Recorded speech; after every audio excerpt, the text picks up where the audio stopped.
WLIV, Radio in the Key of Life, and I'm Gary Bird. You're inside of the GBE on this Monday afternoon, May 9th, 1988. Thank you for joining us in the experience. As I promised, my guest this afternoon, Dr. Amos Wilson, psychologist, author, professor, and entrepreneur. He is the author of The Developmental Psychology of the Black Child, which was published in 1978 by Africana Research Publications in Harlem. He's born and raised in Hattiesburg, Mississippi, and takes a rather radical view towards the educational process and redefining it in order to educate African children according to their very own psychology. Dr. Wilson, good afternoon. It's a pleasure to have you with us. Good afternoon. It's a pleasure to be back, Gary. We started off the broadcast this afternoon dealing with the question, and some callers were still with us on the line, what can be done to disarm the school system as it stands today, and how does the changing atmosphere of the school system with the kind of metal detectors and police involvement and so forth affect children who do want to learn?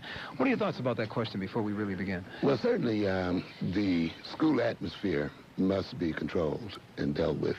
For instance, there was the controversial Joe Clark situation. While my feelings are mixed, I certainly am on his side as far as the idea that order must be brought about within the school structure and some kind of learning environment be maintained. And you cannot maintain a learning environment when people are afraid for their lives, or there are strangers intruding into the school in a threatening sort of way. And just where there's general disruption and students have overstayed their time and whose concerns are disruptive to other students. Preferably, I would like to see it controlled, in a sense, by the principal and by the school personnel itself. I'd prefer that the police not be brought into the situation. And of course, if it could be helped, certainly metal detectors and that kind of atmosphere should not be put into the schools. Only there as a last resort when nothing else works. But I believe there are other workable ways of controlling the school atmosphere and the school circumstances. But we must, the administration and the community must gain control of what goes on within the school house and the school building itself. When you say that you think that there are other approaches, what do you mean by that? Well, I'm talking about, I don't have such definite approaches in mind, but I'm relying on our ability to come together as a community to arrive at those approaches.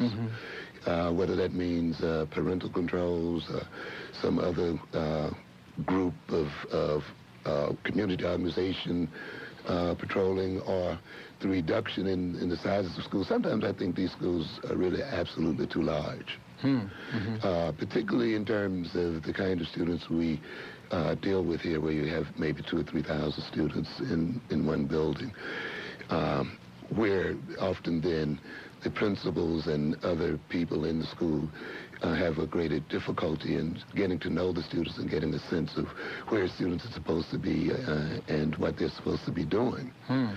So those things might be instituted as well. But in some way, the community itself must be involved, and the parents and people whose children attend these schools should be involved in organizing a way of controlling the atmosphere of the school. What that will be, I think, will be flexible depending on the community. When we tie in your remarks in the last broadcast dealing with psychological stereotyping and its effect on African people, let's maybe aim that for the moment at the children. And I know you've given a lot of attention to this. Yes. How does that particular issue play into our own perception of ourselves in terms of the children? You were referring to the statement I think I made toward the end of the program when I talked about the system of oppression being an immaturizing process. When the other people, say, may refer to us as boys, it is not just an attempt to put us down, but it is a part of an attempt to actually create in grown men an immature personality. That immature personality, of course, being one that cannot successfully challenge the system as it is. And that is achieved by withholding certain experiences from our children in the schools, certain experiences in life, those experiences being necessary for growth and development and growth into manhood and into to womanhood. So the poorness of schools are a part of that process. Job discrimination is a part of that process. Bringing about a feeling of powerlessness and direct and overreactive opposition to our desires and wishes is also a part of that process, because these things are used to create in us a sense of powerlessness, an inability to do something about ourselves, and maintain in us a state of dependence which is quite characteristic of young children. So the oppressive system is set up by its very restrictions and by its stereotypes, you see, to create a mentality that retards mental and psychological growth. It is there also not only to immaturize us as people in general, but to feminize us as men as well. To emasculate the black man. And of course, we've talked about that a great deal, you know, I'm sure on these microphones. You can see that even in the kind of leadership we provide. And when I use that word feminize, I'm speaking of it in the old stereotypical sense of where a certain dependency was created and maintained, where let me just be more straightforward about it. In the older sense, before liberation, or before the impact of women's liberation became very apparent and effective, often many women, and not all women by any stretch of the imagination, thought that their route to, say, power and prestige and acceptance was basically through marriage, through becoming attached to some man and assuming his name or his identity. And therefore, she would get a vicarious kind of power if her husband was powerful, if she carried the name of the husband, and so forth.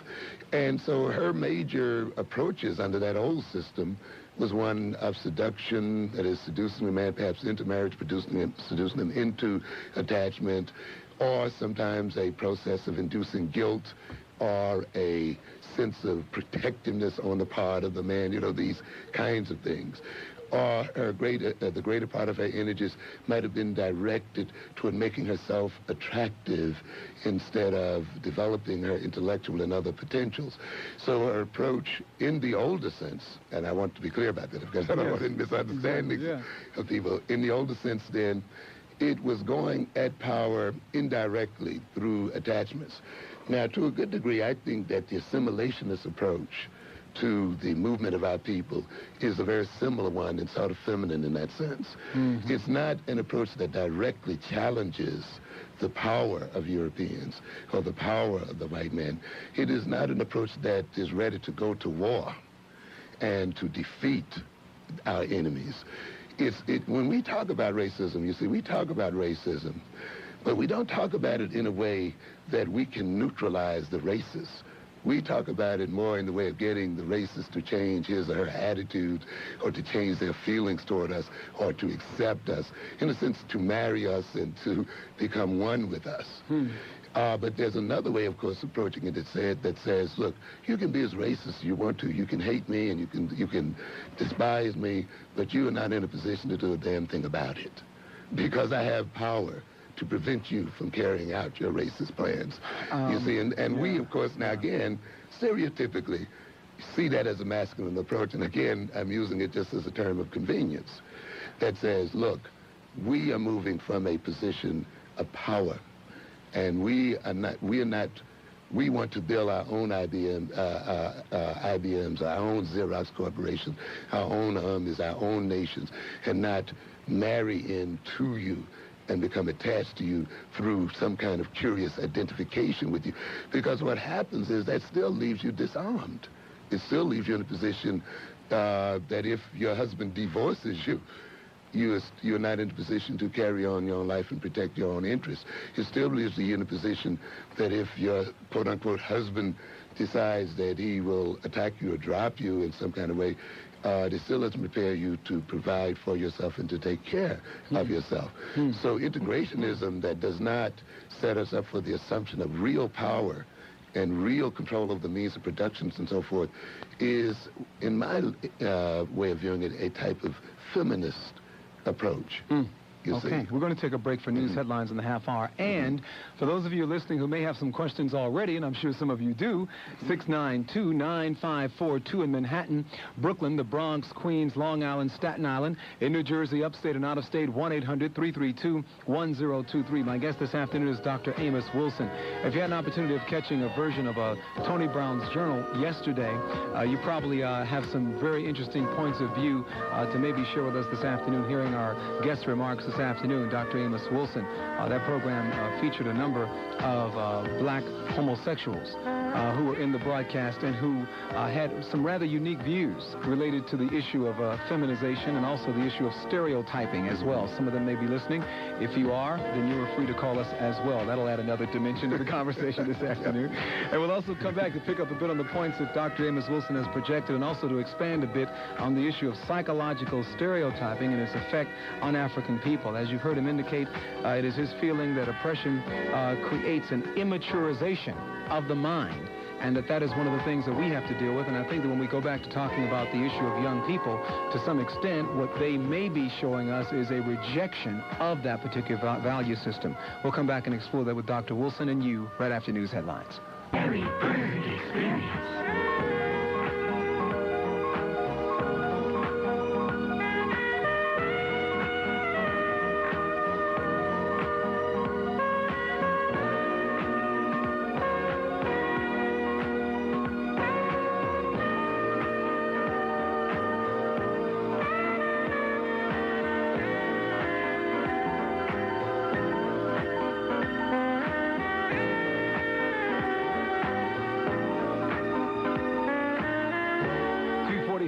From WLIB Radio in the Key of Life, and you're inside of the GBE on this Monday afternoon, May 9th, 1988. Our guest this afternoon, Dr. Amos Wilson, psychologist, author, professor, and entrepreneur at the Harlem Graphic Arts Center at 243 West 125th Street. Joining us this afternoon in part two of our conversation, dealing with educating black children according to their own psychology, and this afternoon bringing in a rather interesting dimension, and an important one as well, on the issue of psychological stereotyping and its effect on African people. Dr. Wilson, as you've heard in the last few moments, talks about how oppression creates a immaturization of the mind. And this afternoon, Dr. Wilson, as you were talking just a few moments ago in terms of our identification with integration and what you call the kind of feminization, if you will, of us as men and as a people, there was something that you were referring to as far as the idea of moving from helplessness into power positions that I found interesting, because in terms of the sort of dimension you were talking about, it had a definite Marcus Garvey ring to it. No, definitely. But it also made me reflect a bit on Booker T. Washington and what I guess some might look at as a kind of flip side of the coin. Was Booker T. Washington, in this context that we're talking about, actually attempting to make these kinds of steps that we're discussing now? I think it could have developed in that direction. Certainly the practical side of what he was advocating would have been of great importance to us. The part where you said conceivably you put a person in a position, or a group of people in a position where you may not like me, you may say whatever you wish, but I have rendered you helpless to stop me. Yes. Could that have been something that could have been the outcome of it, because how can you really do that if you are still dependent and more dependent than you need to be on other individuals, when you need not only their economic aid, but you also need their psychological acceptance. And to a great degree, a lot of the integrationist movement was motivated by a need for psychological acceptance and by a desire, and often we've confused that movement with education. The idea, you know, I sometimes derisively say, these people sort of moved as if 2 + 2 can't be 4 in Harlem. You know, that you got to go outside to learn the 2 +, but 2 + 2 is 4 in Harlem. 2 + 2 is 4 in a black school, the same way it is in a white school. It's not really necessary that our children go to these other people's schools to learn what is necessary for them to know. even though this was projected this way, apparently by some people, but which really covered over the need among some of these people to really be loved and accepted. And often that need overshadows their academic needs to the extent where, in some instances, if you can demonstrate that a predominantly black school or all black school is academically superior to a white one, there'll still be many of us motivated to take our children over to the white one. And often I've heard this where the parent says, well, you know, I want them to learn to live with other people and this and that, you know, all kinds of little phony excuses that we get. And the idea being, what is most important to them is the acceptance and love of these other people rather than the academic and character preparation of their own children. And where it's the acceptance and love by these people which becomes the key motive for our behavior rather than power. Now, before we go to our phones, there were a number of our callers when we posed our question this afternoon, which you responded to towards the top of the broadcast of what can be done to disarm the school system and how does the changing environment affect the children who do want to learn. When we talk about those children in the school system, a number of our callers seem to point towards the dimension of the school system which they didn't feel was motivating, that there were young people who are going to school who are basically being fed and given information that really does not give them a motivating vision of themselves or their role in society or history. How do you feel about that and how that ultimately leads to the kind of dropout rate that we see? That's the way it has to be under a system of oppression. As we stated in our last conversation, the idea that the oppressor will give you a liberating education is a contradiction in terms. And to expect, I sometimes graphically put it this way. If the domination of Europeans depends upon our ignorance, and to a certain degree it does, and on a number of other factors, then the schools will educate you into ignorance. It becomes the function of the school to make you ignorant. The school is not going to... We have to recognize one thing. The function of all the institutions in this society is to maintain the status quo. There are no exceptions. The school is not an exception to that need for the Europeans to maintain power and domination over black people. As in any other institution, whether it's the family institution, whether it's the criminal justice institution, whether it's the economic institutions, the church, you name the social institution, and you'll find that all of them have in common, in relationship to black people, the maintaining of us in a position of subordination. This puts an and therefore, when they relate to us, they will work in a way that is in opposition to their apparent title. And therefore, education is going to ultimately make you dumb. Even while it's giving you information. So, I mean, there is a kind of education that doesn't give you anything, that leaves you really totally ignorant. Right. And then there's the education that has given you all the wrong kind of information, or the information has been set up in a context where it is unusable. Let me just give you a quick illustration of it, because let's use an area that most people see as neutral. Let's say science. Okay, fine. Okay. And some people say, well, how can you be racist in science, you know, an atom is an atom, and this is that. You know, physics is physics, and engineering is engineering, you see. However, you have to recognize that there is a sociology of science, that science does not develop just from genius alone, even though this is the way it's usually taught in the Eurocentrically oriented school. That, for instance, physics was advanced by Einstein's brain. Okay, but physics was not necessarily advanced by Einstein's brain. It was advanced by a particular political social system. And Einstein happened to exist in that system. If he had the same brain and existed outside of that system, he would not have made that contribution.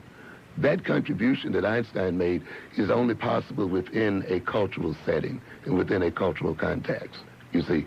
Therefore, science is produced not merely by having some scientific geniuses, but by having a particular set of political, economic circumstances existent at a time.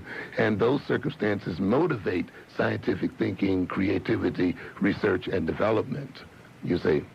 And therefore, it is not enough just to teach a black student in a physics class the principle of physics. that student should also learn the politics of science, the economy of science, and the connection between science, politics, economic development, and other things. Because as a black scientist, he must not only know the technique of science, he must know how to become a politician and create the political, social, economic atmosphere necessary for science to take place. And for otherwise, you'll have exactly what we have today. The production of black scientific geniuses working for NASA and other organizations, IBM, AT&T, who are producing for the very people we are talking about as oppressing us, because they have no economic and social system to operate within, so that their genius can be used to the advancement of black people. I'm going to ask you a question before we go to our lines, and boy, we've got a full lineup of telephone callers, but you provoked this question as well. Does this set up a matrix where there is a need to differentiate in terms of the consciousness that you just described in that particular personality between a black American and an African American? I sort of use them somewhat. They tend to be used interchangeably, even though you can make some fine points. Yeah, I'm just wondering, because when you said that, I mean, conceivably that individual that you just described could have been a person who was climbing the ladder of success, doing all the things that one does to move in the society and staying out of problems, and ultimately they achieved the professional status, but they did not have the consciousness. And in that sense, does that make the black American, in the terms of the one who is into just being a black, who is part of the American system, different from a person who is an African? In that sense, they are, particularly if you use the word African in the sense of being Afrocentric, of a person who's consciously and chronically concerned with how his talents and abilities can contribute to the advancement and the survival of black people. And in the context of the scientist, the African American in that instance is not going to be satisfied with just making it to the top. He is going to become concerned very much with transferring knowledge and information over to the African scene. He's going to recognize that he cannot accept the role as it is defined by Europeans. One of the things, when we get back, when we talk about education, one of the things I try to get across to black teachers, you cannot accept the definition of teacher as it is defined by Europeans. You see, our definition of ourselves as professionals, as African-American professionals, must be broader than the way Europeans define themselves, you see. Because the Europeans already have an infrastructure built. They already have their economic, social, political system set up. And therefore, their teachers and professionals can act almost as technicians or technocrats. But whereas we as Africans who are trying to create a system, a political, social, economic system, it means then that we as black professionals must have, besides our professional interests, political, economic, and other interests. And we must have a working knowledge as to how those interests impact upon our profession, and how we can use our profession in tandem with those interests to develop a nation and to develop a sense of peoplehood. So the black teacher, the African teacher, cannot just be a teacher. He or she must also be involved politically with trying to change the political structure of the system of which they are part. They cannot even be a 9th grade teacher. Okay, or a 7th grade teacher, because that hinders people.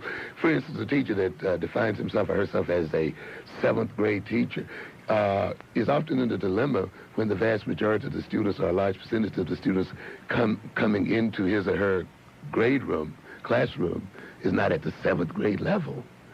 And many of them then are caught in the dilemma of not meeting the students at the level in which they enter the room, because they view themselves as 7th grade teachers, and not as teachers of human beings, and not as teachers of the students that confront them. And they feel demeaned then if they have to, say, teach on a 6th grade level in what they consider a 7th grade class. and they feel frustrated, upset, or they may not really go into teaching these children with any enthusiasm because of the definition. Before you go to the phone, let me just touch on one or two things, because we got involved with the purpose of education last week, and I mentioned that I want to just add, when we talk about the education of our children, we must not only look at education as a preparation for jobs and a preparation for social mobility, which you mentioned a while ago, which is also a part of education, obviously. Sure. But we must look at education as a preparation for revolution. I've often stated that the central focus of the education of the white child is conservative, to maintain the advantage that whites already have, that Europeans already have, and to advance those interests. So it's essentially conservative, keeping what they have and enhancing what they have. Since we have little and we have much to gain, our education cannot be the same. That's the reason why I attack the concept of same education, equal education, as really being meaningless in the context in which, how do we have the same education as a white child when our goals are so different?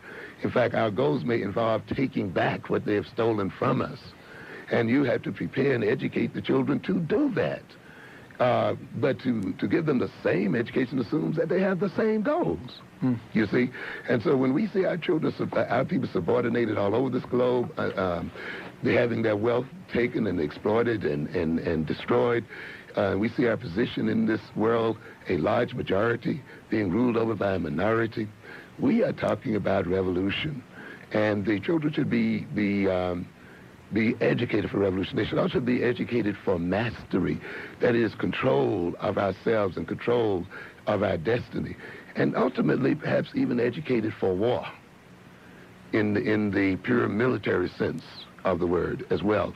We must be prepared to defend our interests if it is necessary on a military basis. We must think the unthinkable. And even though for many people our confronting Europeans in that position seems unthinkable, we must think that, and we must prepare for that, hoping that it will not have to happen, but preparing for the possibility that it will happen. The other thing when we talk about the education of black children is this world order now that is under the influence of European is a rotten, stinking, backwards world order. It is a regressive world order. It is built on racism and rape and robbery and killing and murder and lying. It is built upon a threat to life on Earth itself. We mistakenly perceive these people who are in control of this earth today as being normal and civilized when they perhaps represent the most depraved group to ever be in a position of influence in the world. This group must be removed and their values must be replaced by a new set of values. That means that our children must not only be motivated to share in jobs with Europeans and get equal pay in a rotten system, they must be prepared to transform this system and to bring into being a new world order, a new set of values. So, and therefore, again, they cannot have the same education, the equal education, and the kind of nonsense we hear people rattling off about time and time again. If we have been the victims of racism and the victims of all the things we complain about, when we move in a position of mastery and influence in the world as African people, then we should be the people who are most sensitive to creating a world that is not dependent upon racism and lies, rape and robbery, you see. So consequently, our children need an Afrocentric education because it means bringing into being a whole new set of values and priorities. One other thing I want to mention in that, and that is this, that we've been knocked out of every economic niche in this society. You will see almost every ethnic group in New York City having some kind of niche. One group has got the newsstands, another group has got the vegetable stands, another one has got fish and chips market, the other one got the grocery stores, and the other one has got this, and the other one has got that. And you know about the only thing now that's left to black people is the selling of drugs? Because in a sense, because literally the economic niches in this town have been identified with another group of people. The Italians have sanitation and construction, and this one has this one and that. We have to realize that we are going to have to do one or two things in this town. We are going to two things have got to happen in the end. This is one of the reasons why you have dropouts, Gary. The real reason you have dropouts in this city is because it is politically necessary for black people and Hispanic people to drop out. Because let's ask it this way. What would happen if you graduated 95% of black and Hispanic students in New York City? You know, one of the things that basically would happen, given this economy, they wouldn't have any jobs. So it's easier to say they dropped out, they quiturated, or anything else, and therefore they're not working because of this, than to have them graduate, be prepared, and then to tell them they can't work. You see what I'm saying? And so often this dropout is a cover to cover a political situation. Yes. Our guest is Dr. Amos Wilson. We're running just a couple of minutes over in the news, but stand by because I know that we have a number of people who are standing by to talk with Dr. Wilson. When we come back, we will move immediately into your telephone calls. Those of you who have been holding on, we certainly appreciate your patience. Stand by. I'm sure it'll be worth the wait. 1190 WLIB, World Leadership in Broadcasting. I'm Gary Bird. My guest this afternoon, Dr. Amos Wilson. Our topic this afternoon, educating black children according to their own psychology and psychological stereotyping and its effect on African people. We'll come back after this at 1190 WLIB, World Leadership in Broadcasting, the place where nobody does it better. The Gary Bird Experience.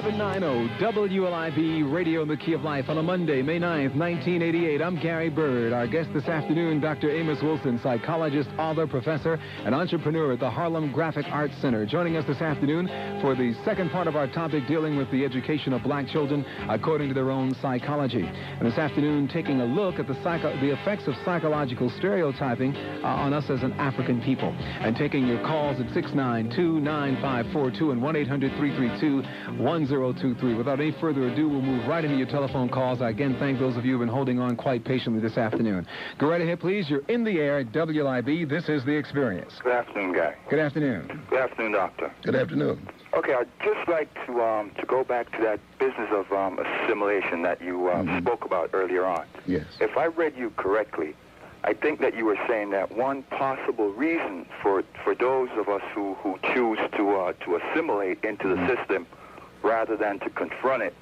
is rooted in some kind of a deep psychological trauma. You know, we would rather go ahead and marry our oppressors rather than to confront them. Could you just speak to that a little bit more? Yes. Thank you for the call. Often it's sort of a if you can't beat them, join them kind of mentality, where people lose confidence in their ability to steer their own way or to control their own destinies, or where they've been imbued with a deep inferiority complex and self-alienation. And consequently, they want to overcome that through an identification process. Removing the color line is a part of that idea, you know, where the other people do not see you as different from themselves. Because many of us believe, consciously and unconsciously, that the reason why we are suffering is because we are black. And you hear a lot of people say, you know, they did it to us because we're black. This happened because, and this kind of approach implies that if I were not black, if I were not seen as black, then I wouldn't suffer this way. Then I wouldn't have to deal with the problems. And one of the shorthanded ways of doing it, of course, is by identifying with one's oppressor and trying to get one's oppressor in a state of mind such that he does not see you as different. If he doesn't see you as different, then he treats you as he treats himself. And therefore, if he see you and himself as one, that's what marriage is supposed to do, right?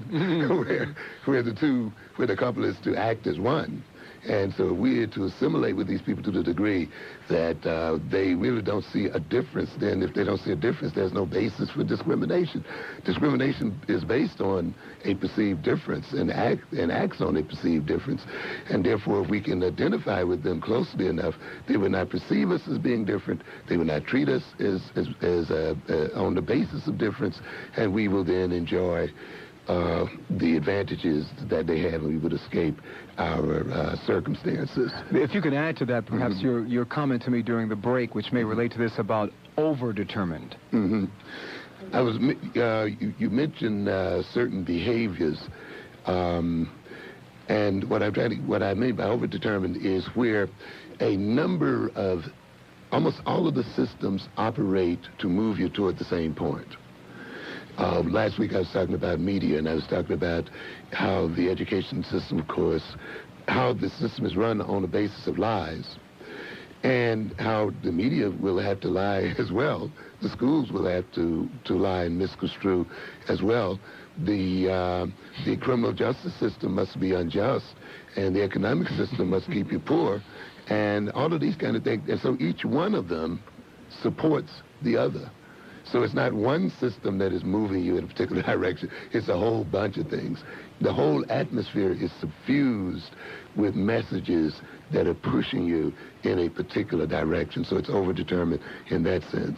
WLIB, good afternoon. You're in the air with our guest this afternoon, Dr. Amos Wilson. Go right ahead, please. Good afternoon, Mr. Bird. Thank you. Where are you calling us from this afternoon, by the way? I'm calling from Manhattan. Thank you. And to Dr. Wilson, thank you very, very much. As usual, listening to WLIB, I find confirmation of my thoughts and my ideas. Thank you. Yesterday was Mother's Day, and I attempted to write, and I wanted to write something special for my mother who had passed.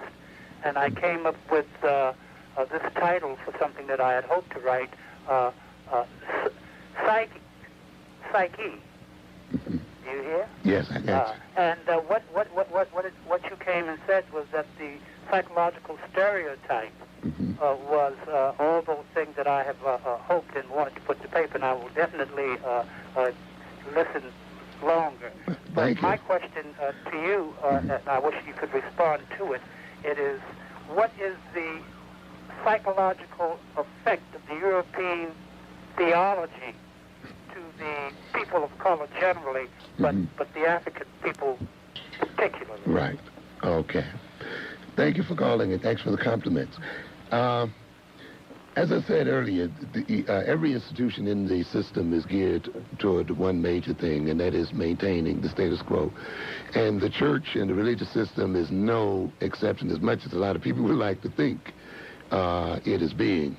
As long as the church and the religious structure is defined by Europeans and defined within the European mode, it is going to function to maintain European power. And of course, we've had many references about that whole white Jesus bit and the whole the way theology is pitched and the writing blacks out of religion and being responsible for religion.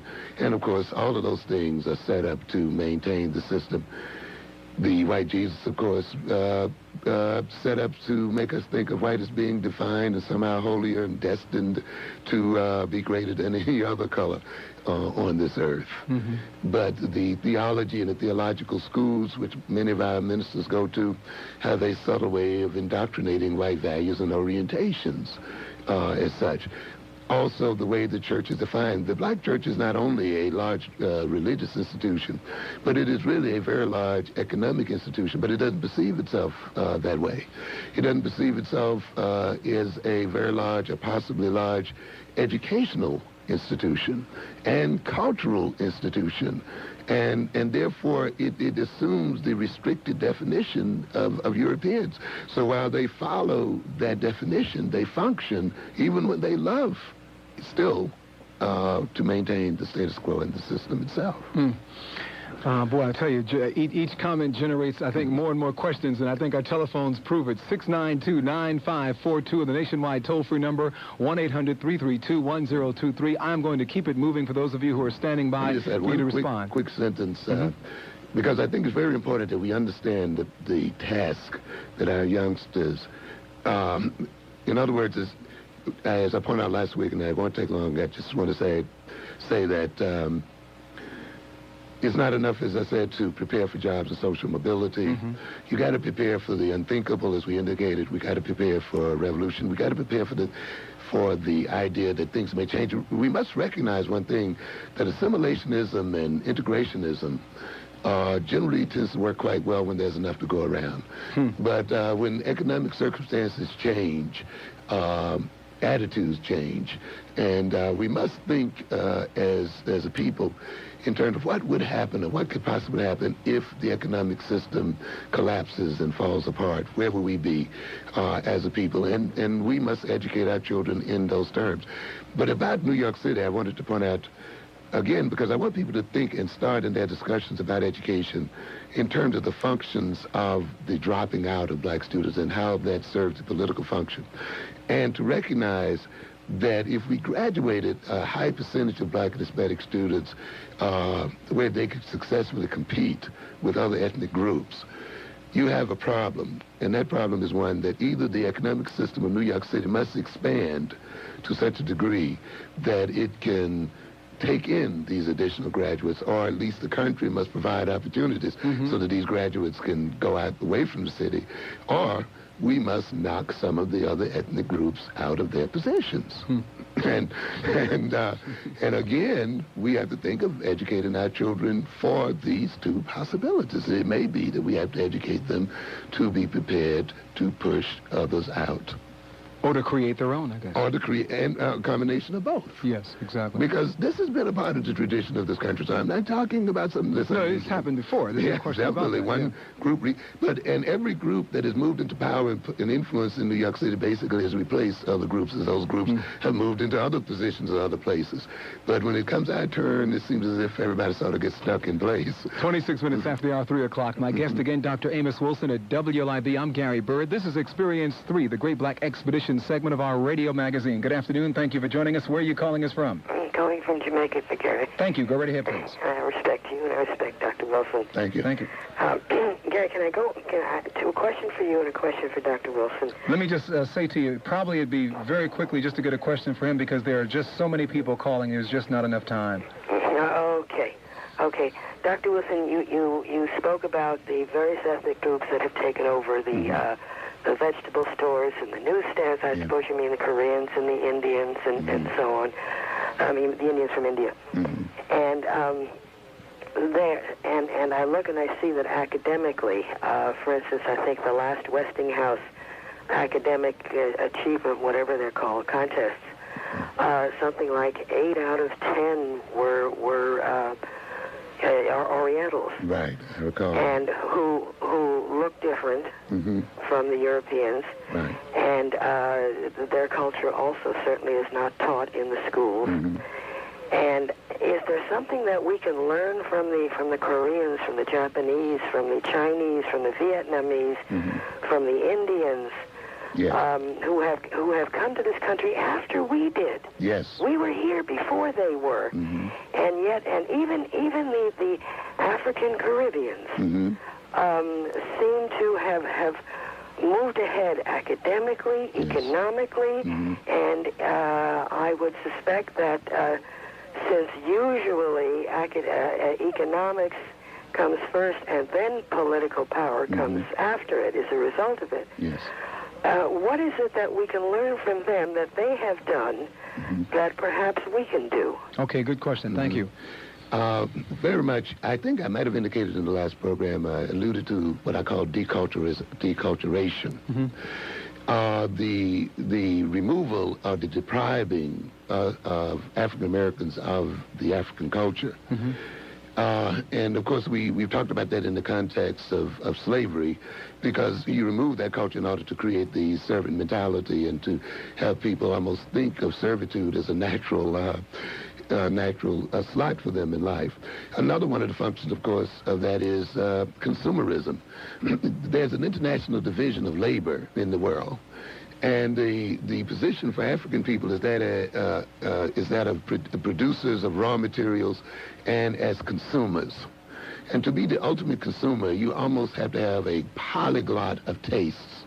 Because one thing culture does is to also define your taste, and to define your values, and to define your orientations. And that has an effect on the way you spend money. And consequently, if you want to make a person a consummate consumer, you make consumption becomes his defining activity, not his culture. And therefore, anybody who has a culture can come and sell that kind of person anything, because their culture is created by fads and styles and things of this nature, not by an enduring sense of themselves. So what you have then is people with a culture, people with a sense of culture, people with a sense of peopleness, coming into our deculturized community to a great extent, and of course exploiting that community because of its very deculturized nature.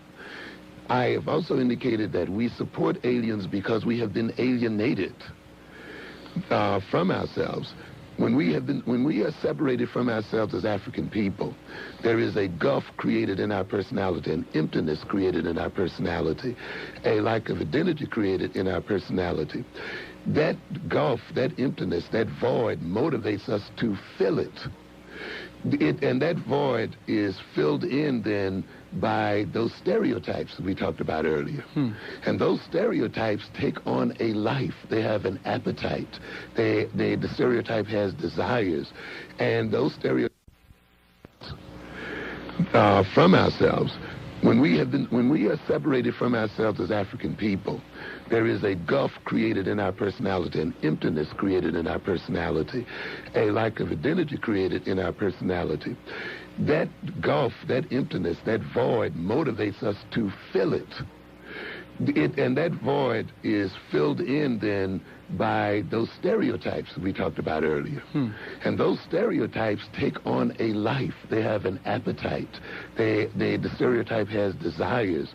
And those stereotypes then literally take over our bodies, possess our bodies, and move us toward the support of their creators. You see, once the white removes you from your African identity, you still have a need to be identified. Now then, what he does then is to create the image of the nigger. Okay?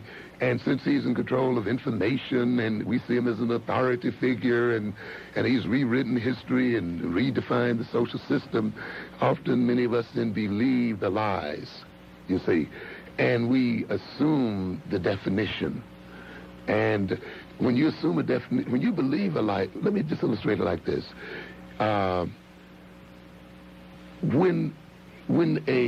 You have to be given a description of a God before you can feel that God. And when you get that description, you can undertake the characteristics, you see. When these people stereotype us and we begin to believe the stereotype is not just a system of ideas. The stereotypes actually becomes a body experience and a behavioral orientation. And therefore the lies that we believe, those lies take on a personality in us and become, in a sense, our personality. Or our culture. Yes. And those lies as personality are under the direction of their creators. And therefore they will move our behavior toward those creators to maintain those creators as such. The solution then to this kind of problem is the rediscovery and re-identification with our African culture and with our African identity as a people. And to recognize that we have a right to protect our interests. I was speaking with someone here the other night about the raising of money. And we were talking about the system, the Susu system, and other African systems that we as African Americans have lost to a very great extent. And therefore, we have a great problem raising money for our businesses and so forth. You see, it's not enough just to have money. An economic system is based upon a set of social relations. It's the social relations that come first, even prior to the money. You see? And so while we have the money, we don't have the requisite social relations, and those social relations are defined by culture that makes us able to use that money for our interest. We look at the scandal of us taking all of our millions of dollars to these white banks, and these banks will not give a business such as my own a loan. And yet my people just lay the money into these banks. And these same banks use the money that black people put in them to build highways so that these jobs in the inner city can be transported out to New Jersey or somewhere where they can't even get to it. We finance in a sense, the devastation of New York City because we have not learned that we have to build another kind of banking system, an informal banking system among us as a people, so that we can use the money for our own advancement. But that can only be done when you have a sense of peoplehood, a sense of culture, and a sense of identity, which other people have, and they have not lost, even when they immigrate into this country, and they use it to exploit us who don't have that kind of sense. We are going to take a break for news headlines in the half hour, and there is more to come with Dr. Amos Wilson. Dr. Wilson, what is your time like this afternoon? I haven't. Okay, I'm going to take a very quick break, as I mentioned, and we'll also take a look to see about extending our time this afternoon with our guests, because by way of the telephone calls and certainly the information that's coming across, I think it certainly would be expedient for us to do that. So please stand by. We'll come back and move right away into your telephone calls at WIB with Dr. Amos Wilson. I'm Gary Bird. There's more to come in this afternoon's Experience. The Gary Bird Experience. It's 3:41 at WIB Radio in the Key of Life, and I'm Gary Bird. You're inside of the GBE. It is a beautiful Monday, May 9th, 1988. Great weekend, first day of the week, looking real good. I understand we'll have some rain a day or so from now. That's the bad news. But the good news this afternoon is that my guest, Dr. Amos Wilson, will be able to be with us for an extended period this afternoon, and I made that move in light of what certainly feels to be a very important vibration that is happening in the air, and certainly some very, very important information for us to arm ourselves with as we move towards the 21st century. So Dr. Amos Wilson will be with us extended past 4 o'clock this afternoon in order to take care of the many telephone calls and certainly to give him the opportunity to sort of expound as is necessary on the points that are raised this afternoon. WIB, I'm Gary Bird. Let's move into your telephone calls. Please let us know where you're calling us from, first of all, this afternoon inside of the Experience, and make it a point to keep your radio turned all the way down and keep your ear to the phone. Go right ahead, please. You're in the Experience. Good afternoon, Gary. Thank you. First-time caller. I've listened to your program very often. Great. It's always excellent. Thank you, brother. Where are you calling us from? I'm calling from White Plains. Great. Thank you. The doctor? Yes. Yeah, Dr. Wilson, good afternoon. Good afternoon. I purchased your book some time ago, and Thank of course it's one of the foremost books that I've written. I've read, pardon me. It seems as if I've written it because it coincides with so much that I actually believe in and try to practice. My question is directed to first I'll make a brief remark, and I'll be brief.